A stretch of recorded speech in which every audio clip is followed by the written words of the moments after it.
હાય, હું ભાવી, આત્મીની મોટી બહેન.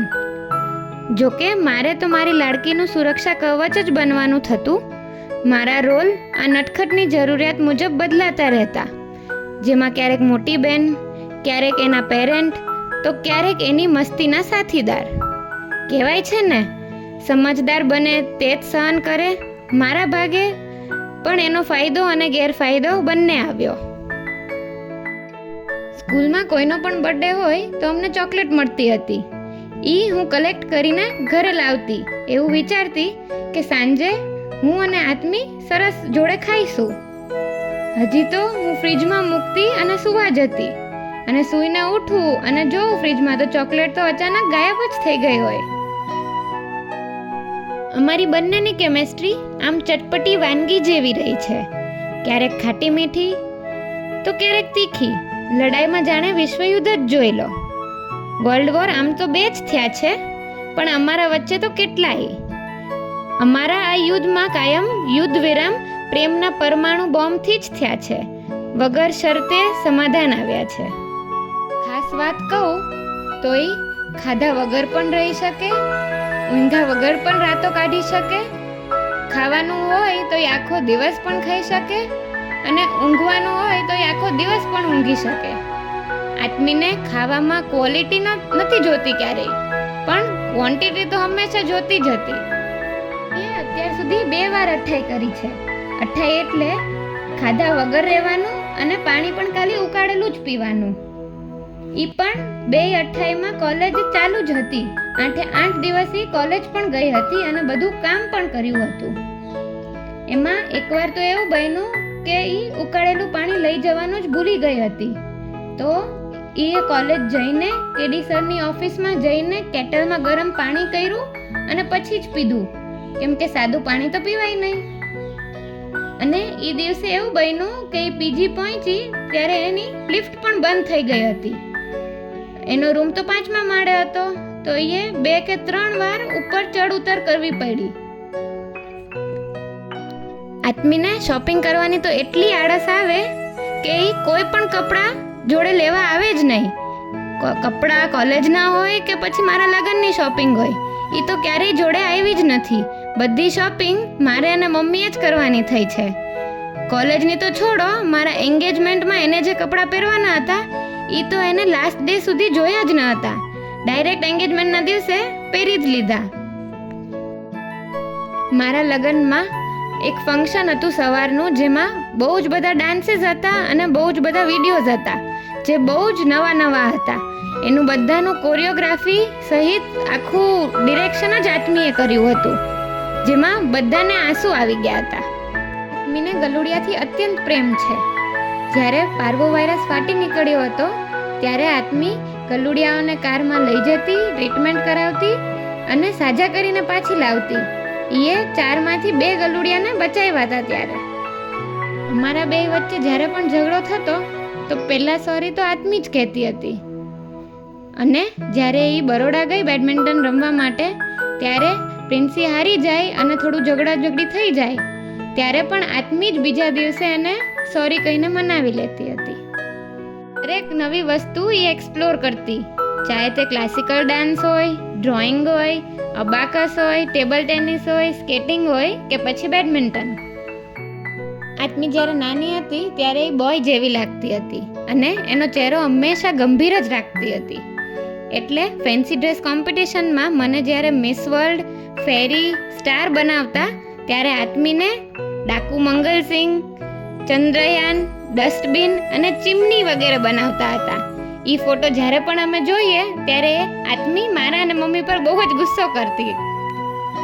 જેએસજીના એક પ્રોગ્રામમાં આત્મીના 6 ડાન્સ પરફોર્મન્સીસ હતા. ત્યારે આત્મીને તાવ આવ્યો હતો, તો પણ આત્મીએ 6 ડાન્સ પરફોર્મન્સીસ કર્યા. એમાં તો એવું બન્યું કે એક ડાન્સમાં આત્મીને એક 5 સ્ટાર આપેલી, તે એનાથી નીચે પડી ગઈ. તો ચાલુ જ ડાન્સમાં નીચેથી 5 સ્ટાર ઉપાડીને પાછો ડાન્સ પૂરો કર્યો હતો. દાદાના દવાખાનેથી પૈસા લઈને એ એકલી આઈસ્ક્રીમ ખાઈ લેતી અને પછી દાદાને કહી દેતી કે તમારે કોઈને કહેવાનું નહીં. આત્મીની બીજી એક ઇન્ટરેસ્ટિંગ વાત કહું તો એને બીજાને હેરાન કરવામાં બહુ મજા આવતી. ડાઇનિંગ ટેબલ ઉપર બધા બેઠા હોય ત્યારે એ બધાની પાછળ કાં તો પાણી નાખે કાં તો બરફ લાવીને પાછળ નાખી દે. ચાહે એ બા હોય કે દાદા, બધાની પાછળ કાં તો માથા ઉપર બરફ નાખીને બધાને હેરાન કરતી. આત્મીને ચોકલેટ બહુ ગમતી હતી. એ 3 મહિના સુધી બધી જ ચોકલેટ ભેગી કરીને કબાટમાં મૂકી હતી. એમાં કીડી ચડી ગઈ તો મમ્મીએ બાજુના પ્લોટમાં ફેંકી દીધી. એ જોઈને આત્મી બહુ જ બાજુના પ્લોટમાં બેસીને રડી હતી.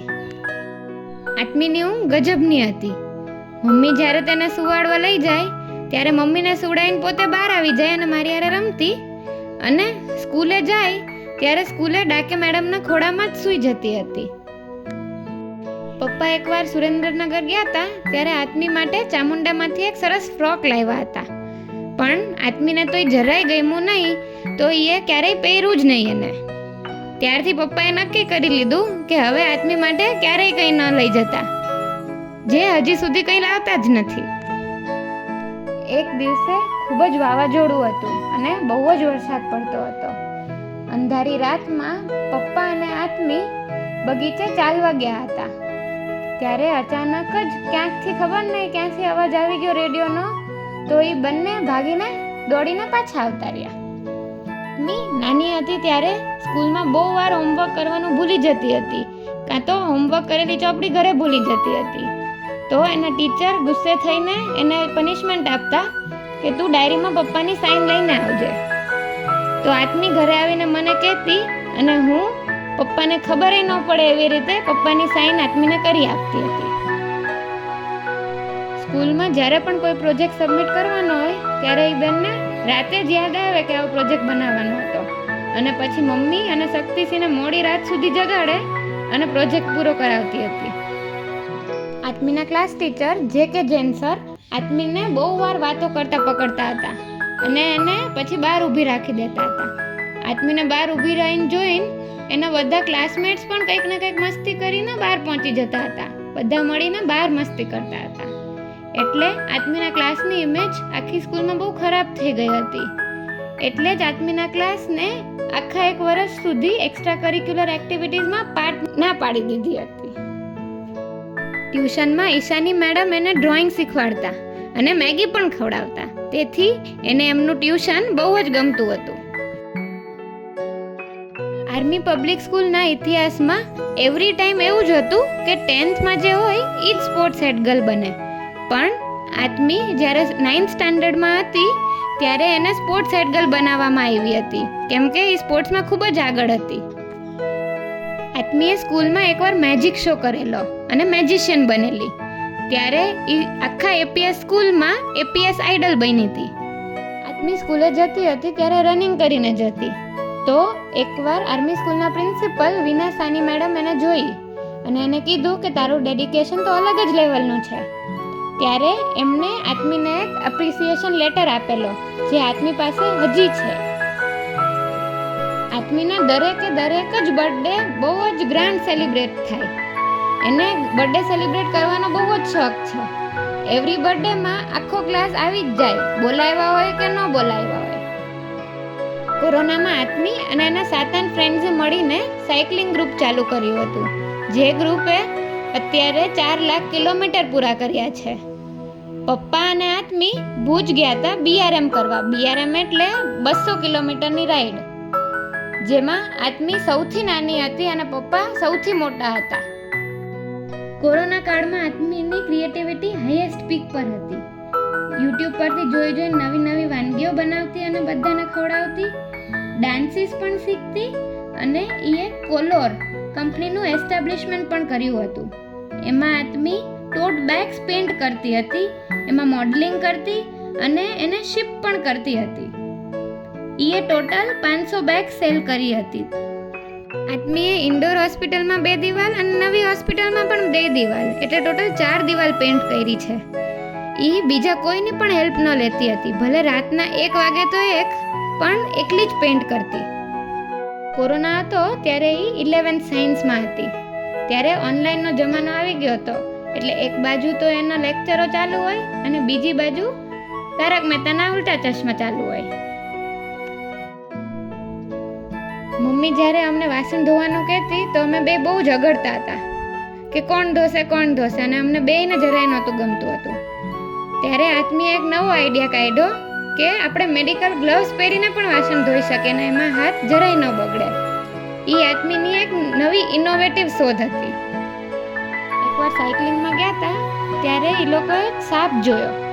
તો કોલેજના પ્રિન્સિપલ પ્રતિક સર જોડે હતા. એમને આત્મીને કીધું કે આ પકડ, અને આત્મીએ પકડી લીધો હતો.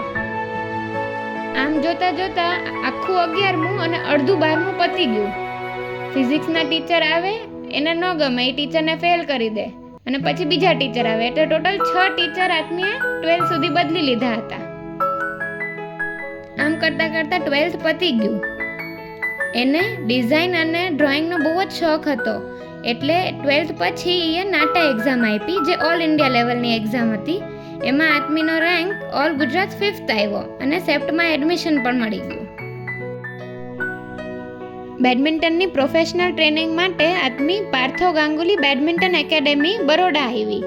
આત્મી ફિટનેસમાં, રનિંગમાં બહુ જ બહાના બનાવતી હતી. ક્યારેક પેટમાં દુખે, ક્યારેક મજા નથી, એવું બહાનું બનાવીને આવી જતી હતી. તો મયંક સર એને પનિશ પણ કરતા હતા, પણ એ એક જ હતી જે મયંક સરની ફેવરિટ પણ બની શકી હતી. ચલો, મધુર યાત્રાનો પાર્ટ 1 માણ્યો. હવે તૈયાર થઈ જાઓ આ હિટ જીવન યાત્રાના સસ્પેન્સ, થ્રિલર અને અનેક એક્શનથી ભરપૂર પાર્ટ 2 તરફ. ઓફિશિયલી તો હું એની કઝિન ખુશી છું, પણ પ્રેક્ટિકલી 2 દિમાગ અને એક જ તોફાની સોલ. હું એના લાઈફમાં ખાલી 2 years સિનિયર છું, પણ એટલી ડોમિનેટિંગ સિનિયર છું કે કાયમ એ મને જ ઇમિટેટ કરતી રહે. હું બોલું એ બોલે, હું કરું તે કરે, એ બધી વખતે મને મેચ કરતી રહે. એમ તો આઉટર વર્લ્ડ માટે આત્મી ડિસિપ્લિન્ડ બેડમિન્ટન પ્લેયર અને હાર્ડવર્કિંગ સ્ટુડન્ટ હશે, પણ હું તો ઇનસાઇડર છું. એને હું હોસ્ટેલના પજામાસથી લઈને લેટ નાઇટ મેગી પ્લાન્સ સુધી જાણું છું.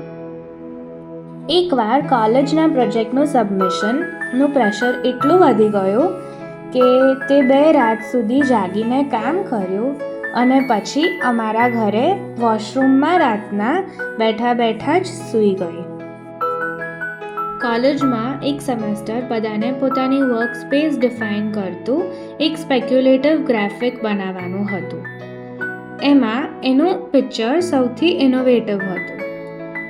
આત્મીએ બનાવેલું પોતાની બેડમિન્ટન રેકેટ અને ડ્રીમનો ડેથ, જે સૌથી ક્રિએટિવ હતું.